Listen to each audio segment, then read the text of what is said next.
Hi, everyone, and welcome to this special discussion, which is hosted by EasySurf and the Games Accessibility Hub teams for Global Accessibility Awareness Day. I'm Noah, a co-founder of EasySurf, which is a digital disability-led accessibility consultancy. So this is the 14th Global Accessibility Awareness Day, which we can just call GAAD for short. And the purpose of GAAD is to get everyone talking and learning about digital access and inclusion and the more than 1 billion people worldwide who have a disability. And today we're talking about video game accessibility, but not just theoretical. We're talking about an actual game. And we got to review the game Wordatro, which is a roguelite word game that challenges both your linguistic and strategic thinking. And we also conducted a series of playtests with players with disabilities. The game was developed by Ralph, who also goes by Le Poulet, who's here with us today, and published by Abiding Bridge. And Ellie joins us today from Abiding Bridge. And what's really exciting is that Ralph and Ellie were kind enough to let us share some of the results publicly so everyone can learn what goes into making games inclusive. And the report can be accessed for free. There's going to be a link in the description of this video. We're also going to have one on our LinkedIn page, and it's probably going to be in as many places as you can find it. I'm just going to give everyone a chance to quickly introduce themselves. I'm going to first go over to Olivier, who also led this review effort. Right, yes, I'm Olivier Nouri. I'm accessibility consultant, trying to do some accessibility for video games. And I was very happy to have this game in particular because I'm absolutely fond of it. And now to Laura. Hi, I'm Laura. I do accessibility consulting for EasySurf, primarily focused on cognitive accessibility areas such as motion sickness, cognitive processing, etc. And yeah, that's me. Hi. You start? No, you start. Okay. So hi, everybody. I'm Ralph. I'm a solo game developer from Lyon in France. And that's it. And he makes Wordatro. Yeah, and I make Wordatro. Hi, I'm Ali, also from France, and I run Abiding Bridge. We are a publisher specialized in very small team, mostly games made by marginalized people or games that try to have a social impact. And that's it. Great. Well, thanks so much for the intros. Ralph, we're going to start with you. I want to understand a little bit about the game. We're going to just put up a screen recording of the game for anyone. It's just going to have a little bit of the introduction screen and some of the actual gameplay while you talk about the game, just so people can visualize. So Ralph, can you describe the game a little bit and why you decided to create it? Yeah, the game is a roguelike mixed with a word game.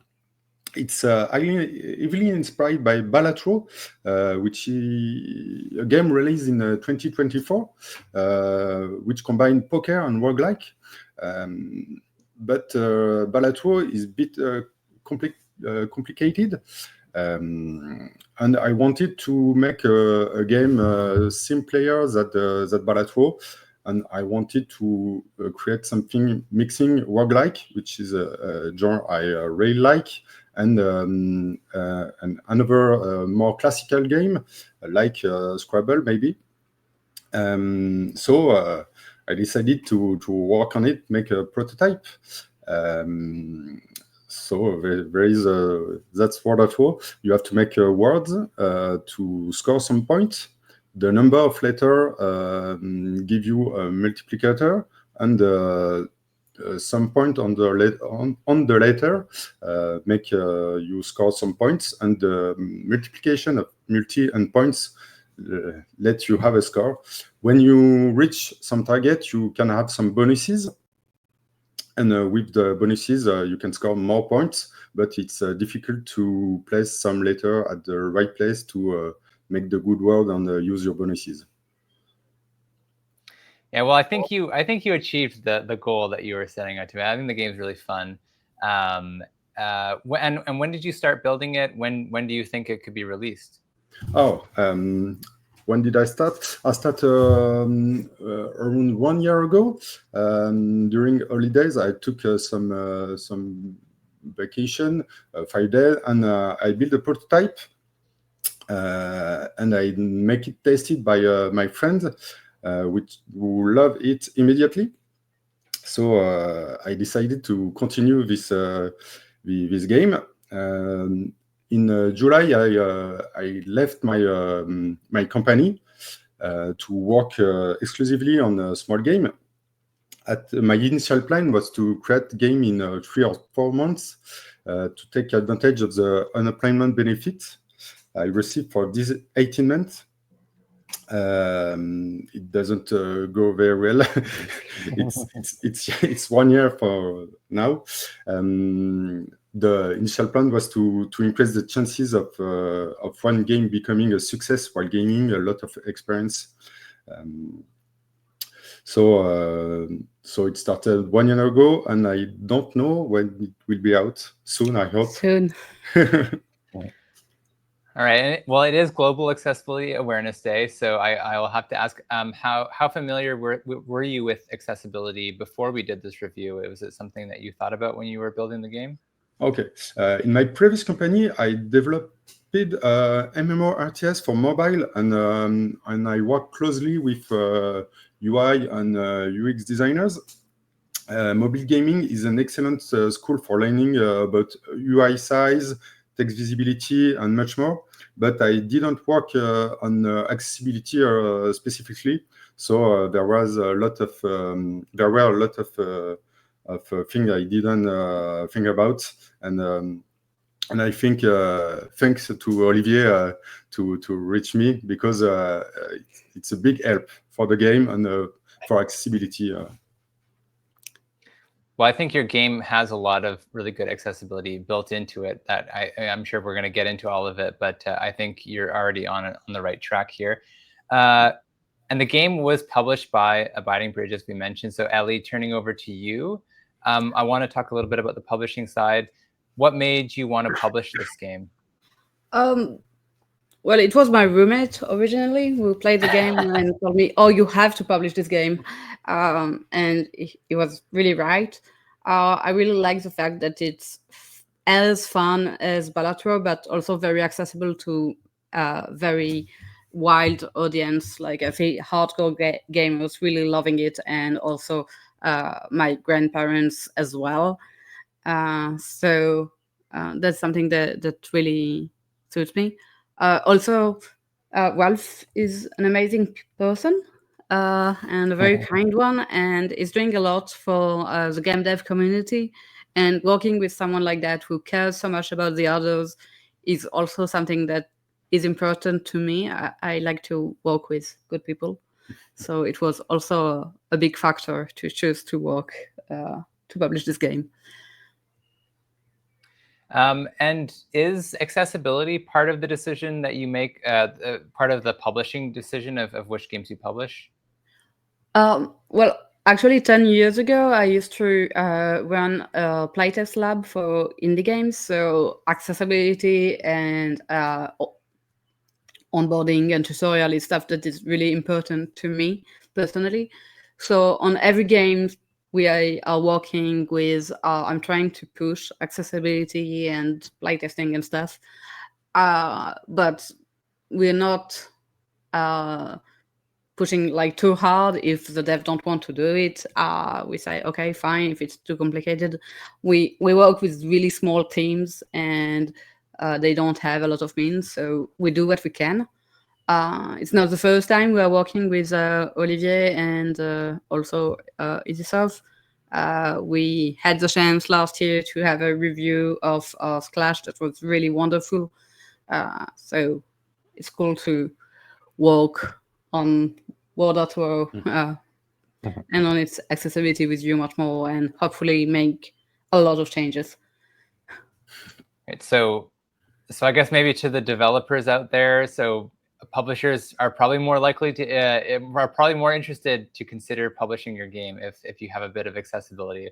And it's not entirely coming from me, that's also from publishers. So okay, well, now to bring Olivier in, who led a lot of the testing efforts here. I want to start by just talking really quickly about accessibility and how do you define accessibility? To me, accessibility is the quality of any product that can be used by someone who has a different approach of things, different capacities, different barriers than what is perceived as. That has no meaning, but there is a word which is the norm, and the norm is something that we build things around, and we need this kind of, let's say, average persona in mind to build things. But the problem with this approach is that you leave some and a lot of people actually on the fringe of the usability of the product or the service. So in the case of a game, it can be very, very different meanings for people. What is an accessible game? But there are people who have visual difficulties or visual disabilities, people who have mobility disabilities. Sometimes it's cognitive, sometimes it's not even perceived as a disability, but it's an issue for the person. For instance, some people are very sensitive to movement, and that's not perceived in general as disability per se, but it's really, really problematic when you're playing a game and this game has shaky camera or things like that, that will cause symptoms like dizziness or migraine, really things that can prevent you from using the game and enjoying the game. So that's really something that's very wide in scope, and very can be some details. Sometimes we are surprised to hear what players give as feedback as what is problematic to them. It's what makes the job really, really exciting. Okay, and so while you answer this next question, we're gonna put up some screenshots on the screen so everyone can understand a little bit more about what the game looks like. But to describe it to everyone, you're able to see your score. You're able to see all the letters that you have available, the word you're currently writing, the different points of each word. It's kind of a bright blue and sort of pink and purple colors that make up the screen here. So for Olivier, can you just talk about what you did for your accessibility review, how you did it, what are some things that you found? Yes. Basically, what I do is try to collect mentally all the knowledge I have about needs of players with disabilities. That's, of course, I can't know everything, but I try to memorize that, and I have lots of interactions with players with disabilities to understand their needs and their desires. I read a lot. I read feedback on games. I read best practice, of course. We are lucky to have that available for us. And then I try to imagine what kind of things in the game that can be an issue for people that I can think about, thanks to this collection of information I have. And for instance, I will see, I don't know, like letters, like I can see the text. I see the words, points, multis, score. I can detect that maybe there are some things that could be an issue for some people because of the shape of the characters and so on. Or I can see colors and understand that some colors are not perceived like most people do by some people. We have had tests with David, for instance. David does not see any colors. He sees, like he says, he sees life like a 50s movie, like in movies from the 50s. And so having colors can be an issue for him, because if it doesn't make the difference between what is one given state and another state, because the only difference is the color, then he misses sometimes crucial information, and he could not be able to play the game because of that. And sometimes the solution is quite simple. You have just to add something else than colors as a visual cue. And that's really interesting to think about that, because sometimes you even expand the game to more more ways to play it, because if you have audio cue, for instance, then you have an additional way of playing the game, which is very interesting, I think. Yeah, I think the color point is good, and I know that was part of some of the recommendations we made. But on the screen here, we can see a good example where we have blue and kind of a pinkish color, and we have points and multis, and you see that we have blue and to indicate points, and then pink for multis. But we see that we're also using different shapes, so we're not using color alone. We're also using a combination of shapes. Absolutely. So that's a really good example of where we're using color for the design, but we're not using color is not the only thing that tells you how to differentiate. So that was done really, really well. Okay, and we're going to come back to Olivier, and we're going to talk a little bit. I mean, are there any other things that you wanted to bring up before I move to Laura? And we're going to come back to you as well a bit later in the discussion. But anything else you wanted to chat about things that you found when you were reviewing? Yeah, when I reviewed, I tried to play the game only with the keyboard, for instance, and it was very satisfying to see that you can actually play the keyboard by typing the letters. And that, I think it's something that comes naturally when you design this kind of game. You want to put letters on the board, and you use the keyboard for that. But then you have to think about the fact that some people will use only the keyboard and not with a combination of mouse and keyboard. And that's something that I try to look at and verify using only the keyboard, trying to not use the mouse at all. And I was happy to see that was something that yourself, Noah, found about as well, because you have this.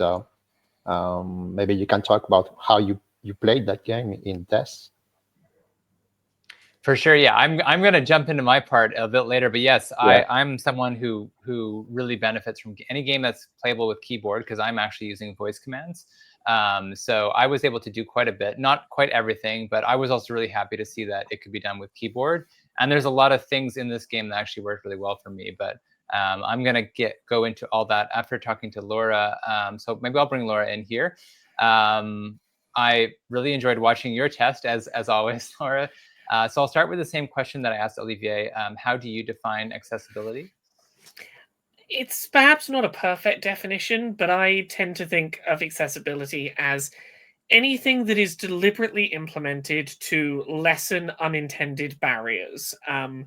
For me, that is what accessibility is. It is the process of looking at the barriers that exist in your game or whatever it is you're working on and going, some barriers are inherently going to exist. Sometimes those are fundamental to the design of whatever it is you're making.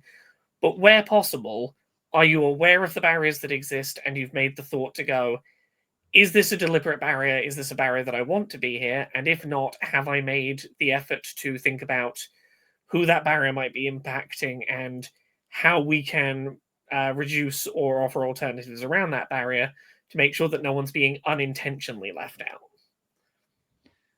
Great definition. And yeah, it's a little bit more nuanced in gaming versus like if you're doing a website or something like that, because yeah, we want to leave some of those barriers in there, and we also want to make sure that it's fun. It's not just about being able to get through it as fast and as quickly as possible. You actually have to be enjoying yourself. So that makes it a little bit more complicated than just your web or app accessibility. Can you talk a bit about how you approached testing this game and how you just test games in general? Yeah, so generally, the work that I do playtesting on games is I will sit down with the game, generally without having seen it prior to the playtesting session. I will sit down on recording and just play while talking out loud about my own experiences as I encounter them. A lot of what I do is playing through a game like Wordatro, and when I encounter an issue in the moment going, okay, here is an issue in real time. Let's troubleshoot. Why am I having trouble with it? What alternatives might there be that could help to make this better for me? But also explaining how firm of a barrier, how big of a barrier is this to my experience, and what is it about the experience that is causing me a barrier? Not just this thing is a barrier. It's like, no, what is it personally in my experience that I am struggling with here? and why would it benefit me for things to be improved. In terms of Wordatro specifically, the playtest involved me playing through the tutorial and then about 30 minutes of the game itself. As with most playtest sessions I started by looking around in the settings menu and seeing what settings are available that I know from personal experience might help with my experience. I'm someone that experiences motion sickness quite severely, and while that typically is set off by things like first-person games with narrow field of view and head bob, as that condition has gotten worse for me, it's gotten to a point where it will often be set off by things like animated backgrounds, or even things like there are times where panning audio has caused me motion sickness issues. So looking for things like, does a game have options for disabling screen shake and animated backgrounds, as is present here, something that I instantly look for. But part of that is also, as someone that sometimes struggles with cognitive processing, looking for places where my understanding of a game's rule set doesn't line up with what the game is actually trying to communicate, and taking moments to go, where have I had a misunderstanding with what the game is trying to communicate, and is there a place where that could be clarified? An example that I found with Wordatro was the default game speed is 2 times speed. That is listed as the default speed that the game defaults to, with half speed being labeled ×1 and double speed being labeled ×4. And that was a weirdly strong hang up for me as an autistic person, going, yeah, but this is the default speed. Why is it double speed? It's the default speed. And that's a thing that's not a firm barrier. It's not something that would traditionally make a game unplayable, but it is something that, because of my specific disability, I got really stuck up on. And it's trying to work out, like, how to explain why something like that got me stuck from playing the game, and trying to explain things like that as to explaining my lived experience as a person with a brain that gets hung up on things that other people might not anticipate, and trying to make that something digestible to outside people. Yeah. And I think it's a really great example of the reason why we need absolutely this kind of lived experience, because I totally overlooked that personally, because it did not affect me personally. So I couldn't actually detect this kind of issue. I saw ×2 and felt only natural. So Yeah. I'm really grateful that we had Laura on this test to detect this kind of things, because there are other people who can have this issue. It's, I think, the importance of having lots of people on projects like this is that, as someone like, I try and have as much knowledge as I can of other people's disabilities and common barriers other people expect, but as someone that doesn't live with those disabilities, there are inherently going to be things that I will not catch that someone living with a disability I don't have will. It's, you can logically know as much as possible, and I encourage people to learn as much as possible as you can by reading, listening to, watching other disabled people's perspectives.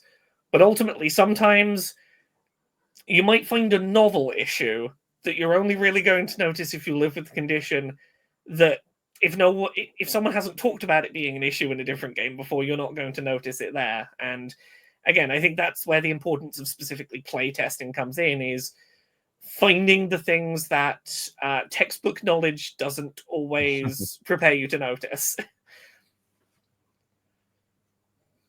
I want to just give Ralph. I saw you reacting just about the game speed. If you have any thoughts, it's all good if you don't. But anything you wanted to say on that point? No, that's a bit of funny, because when I developed the game, the classic speed, the one-time speed, was too slow for me, and I wanted to speed it up, and I always play at 2 times speed, but I didn't put it back to the original at the original before building the game, and it's funny because I think it should be the classic speed at 2 times, and I think it's stupid to say it. It's half of speed, but it makes sense. That's my bad. It's a good point, I think. It's Also, I think it's the kind of thing that you miss when you're solo dev. Yeah. And when you have like a big team of people working on the game, you have more different points of views. And actually, someone just joined the team last week to help with other stuff on the game, like the Twitch integration. And she's autistic, and I don't think she said anything about the speed herself, but maybe it would have come up later. So yeah. Even if you have a disability, you don't always see the same stuff as another disabled person who has the same disability. So that's it. Every disability manifests in a bunch of different ways, and again, it's the importance of getting multiple perspectives, because you never know when two different people with the same condition might have totally different barriers they happen to experience, because disability is a very broad topic. Yeah. And I love also the fact that when we read the report, a lot of ideas that you gave to improve the game and make it more accessible, I actually think it's very good ideas for all players. Yeah. And yeah, it's not just going to be an option. We're going to change the game, and then the game will be like that, definitely, because it's better for everyone. That's the thing about accessibility, is so often fixing things for one person will help for a wider bunch of people than who you're designing accessibility for. Like, very often good accessible design is just good design for everyone. I want to just come back to something Laura said earlier as well about when she's testing games, explaining the barrier and why it's a problem. Just a note for anyone out there who's maybe interested in testing games, that is something that really helps people understand. I think sometimes you live your own experience, you face the barriers. It seems very obvious to you what the problem is. But it's not always that obvious to somebody else. So being able to explain, like, this is a problem, this is how it impacts me, this is why it's a problem, that's actually quite important. So, and it's something that Laura does really well. And I think anyone interested in giving feedback on games, that's something to really to think about, because it really helps. I also did do some of the testing myself. So I'll answer some of the questions that I asked. I won't redefine accessibility, because I think Olivier and Laura did a really good job there. But I had a great job. I really enjoyed testing and been playing the demo ever since. So I've got a chronic pain condition. It affects my hands. It limits how long I can use a keyboard or mouse for. So I typically use like voice control or head movements if I'm using a computer or playing games. And really, I don't actually play a whole lot of games, because there are very few that you can truly play with voice only, or at least like the combination of voice and head movements. But this actually was one of those games. So part of the problem is there's a big delay typically when you give a voice command and when it's activated. So that takes a lot of games out of the running. It's also, controlling a mouse or a joystick is really hard to replicate with voice.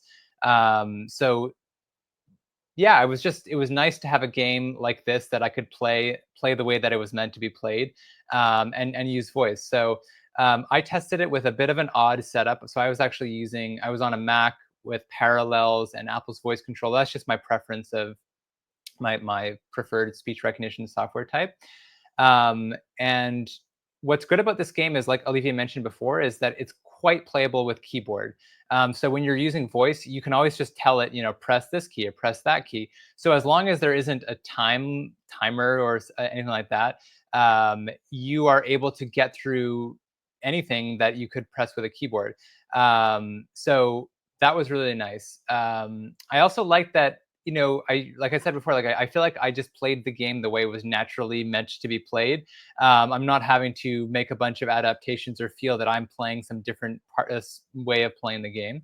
I did make a small error when I loaded the game, just for anyone watching the test, just because I think I loaded the game before, so I missed the tutorial. So I was a little bit lost at certain parts, and I probably would have benefited more during the test, like having actually done the tutorial. But I still, managed to get through most of the game. And I would just say, like, to anyone out there who is using speech recognition, head mouse, this is like a really, really fun game to play. I think my main recommendation was really, if the entire game can be played with keyboard, that would be slightly better. It's also, I know that some things, some information will only show up if you hover over it. And like I said, you don't really move the mouse with voice. When I tested it, I was using a head mouse, so I was able to get those things. But if there's an alternative way to access that information that doesn't require hovering, that will really, really open up the game. And I know there's a lot of people out there that play games with voice, and there aren't many that can be played. So you're like 90% of the way there, and this would really unlock it for a lot of people looking to play these types of games. So that's all I had to say on that, but I really enjoyed the game. I'm going to go back to Ralph and Ellie. So you've heard a bit now from people who reviewed the game, and you've had a chance to review the report. Maybe what were one or two pieces of feedback that surprised you or helped you, or changes that you'd like to make in the game? Yeah, I was stuck in the bonus selection panel with the text on the bonuses, because sometimes we got a lot of things to say to explain the bonus, and the size is not good for now. And one of the suggestions is to change the layout of the bonuses and to make it more like Hades. In Hades, there is an horizontal layout for the bonuses, and in my game, in Wordatro, it's like more vertical, more like 3 cards, but it's not perfect for reading. It's not perfect for long text, sorry, and I think it's a really good suggestion which helped me in all the game, not just accessibility. Yeah, I think that's the first main thing that jumped me to the highest.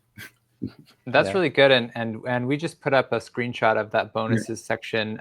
Olivier, do you want to just talk a little bit about here and what you recommended and how this screen could be improved? You know, just building off of what Ralph said there. Yes, maybe it's not really obvious on this example, but we have different sizes of text depending on the length of the text. If you have short text, then the font is bigger, and it makes the text being not aligned like it would be like in the book on a magazine, which makes it easier to read for some people who have either reading difficulties or even dyslexia. So that's something that is easy to miss out, because if you're not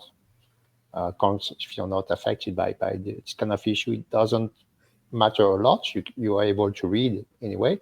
For people who struggle with reading, it can take more cognitive load to read text that is not regular, which is not aligned like you're used to have when you learn reading and so on. So it's an additional difficulty that can be absolutely avoided by different design, not necessarily better design, but different design, maybe trying to rethink the interface. And I think this kind of thing we try to suggest as a possibility. And what I really like working with game developers is that they come up with new ideas all the time, make suggestions, you point out at things that you think are maybe an issue, and they come up with new ideas and new ways to solve that. And it's really exciting to work with game developers because of this kind of creativity, and with the people with the right state of mind. It's really satisfying to have this kind of interaction and come up with new solutions, and always better solutions than just what we could think about by ourselves. Ellie, anything that that you wanted to add to what Ralph said about any type of feedback that was interesting or helpful? We had a lot of debates internally about the flags in order to choose the language of the interface and the language of the gameplay. So, for example, we decided to have an English flag instead of a US one because of US politics. and we don't know if it's a good idea or not, and maybe like just remove all the flags and just put the name of the language might be also easier. But we also have an issue that currently the game uses a dictionary, an English one, and we don't know if it's a British one or an American one or a Canadian one. So yeah, we're kind of stuck on that. If you have any idea or feedback to help us on that issue. Well, I'll ask Laura what her thoughts are. I know Laura always has good comments on icons and things. So, what did you think about that, and maybe icons generally? My immediate thoughts would be making sure that there is consistency. That if you're using icons, that those icons are 100% relating to what they seem to be relating to. Like, my first thought is if you're showing like a Union Jack to signify English, I would assume that that would mean a British English dictionary was being referenced. If that was being used as a stand-in for English for American and Canadian audiences, they might be expecting a Canadian or American localized dictionary for words to be approved and get confused if they might see a British flag and go, does that mean that I need to adapt to UK spelling? My gut instinct is maybe words is clearer, because then you can go interface English doesn't necessarily matter which kind of English it is. That's probably going to be fine for everyone. When it comes to dictionary, you can then go English brackets which dictionary you are referring to, and have that clarity a little easier, perhaps, than icons might do. That's my initial thoughts. Yeah, I think that's a good point, and I didn't actually. That's one I didn't think of. I think the flags are fun, but I think those are good points. We're running close to our end of recording time here, but I wanted to end with maybe Ellie and Ralph, if you had questions for any of us, anything that you wanted to have clarified, or any questions for us. There is something we have been working on recently, and we haven't tested it a lot, and maybe we would love to have your opinion in the near future, is the Twitch integration.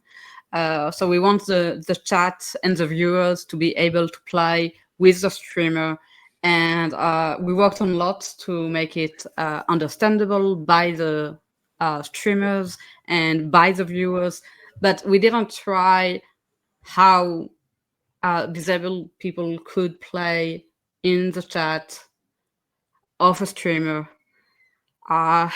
So that's something very, very specific, and that could be interesting to maybe look later.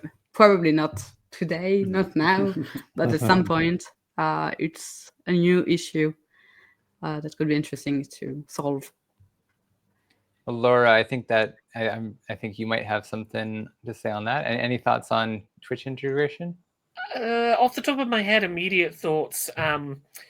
A big thing you probably want to design around in that context is making sure that disabled people in chat have time to respond before the person playing the game has moved on, even if that means artificially slowing down the game player on stream's progression so that chat has a chance to respond. By default, you need to think about like the input delay, the delay of chat seeing the streamer in general. Sometimes that's as low as a couple of seconds if streamers have their settings set a certain way. Sometimes it might be closer to 10 seconds. If you're looking at 10 seconds of delay before the chat sees what's being done on screen, plus giving a disabled person long enough to process, come up with an answer, put it in chat, that might be something that requires maybe it's an option in game that is like deliberately give longer so that chat has time to answer, or something like that, to facilitate the fact that like at best you're going to need a delay for chat players. That's going to need to be able to be a little longer if you want disabled people to also be part of that. Yeah. Something we didn't think of. Yeah. Yeah. Thank you. And also there is the issue of the accessibility of Twitch itself, Twitch UI. Yeah, That we cannot change Twitch. No, not Ooh. yet, but Yeah. Other quick thought. If the player has themselves set to a specific language of dictionary, like they are set to, say, British English Dictionary, and their chat is viewers from multiple countries, questions about how you accept their answers. Do you accept answers that would be valid in a different dictionary to the one the player on stream is using, for example? Because like that's an extra level of cognitive processing, as if you're someone with a disability in chat going, oh, okay, what language version of English is the streamer using? How do I spell it in that version? That's an extra barrier for people with dyslexia, is not only trying to remember their own spelling, but does that other country use the U or not, for example? Might be a question to think about. Yeah, and I think a very simple thing to do is to display the current language, current dictionary in the main screen, which is not the case right now. With a flag or with the name of the language?